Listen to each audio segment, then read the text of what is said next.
Bizda Kadirov bilan bugundan boshlab bitta tanki proyektini boshlaymiz. Bu tankni hozir ko'rsanglar rostdan ham bilgan odam biladi. Mana shu garajning orqasida rostdan ham tank turibdi desam, ishonishmasa kerak, o'zligi ko'rsa.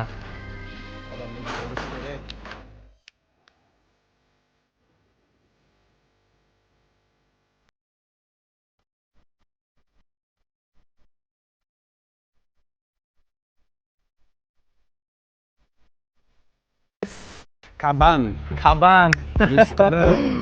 U 96-paytlardagi Maybach desa bo'ladi.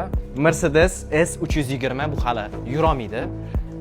Motorlarini tuzatamiz, ustalar bilan bog'lanib, xudo xolasa bu mashinani Toshkent ko'chalarida Shumet bo'ladi. Bu mashinani полный ideal состояниеga qaytamiz, как бы заводской holatgacha. Motor, korobka, kuzov, hamma narsa polni stok holatgacha bizga Uzbeklar yordam beradimi? Xudo xolasa Asad bilan gaplashish kerak. Asad yordam berib yuboring. Aloqaga chiqaring, brat. Undan keyin xudo xolasa men senga tayyor paytida polni men bu mashina butun O'zbekistonda aylanib yuramiz. Bo'ldi, gap bo'ldi. Tayyor bo'lgan paytda. Like bosib qo'yinglar, обязательно kuzatinglar.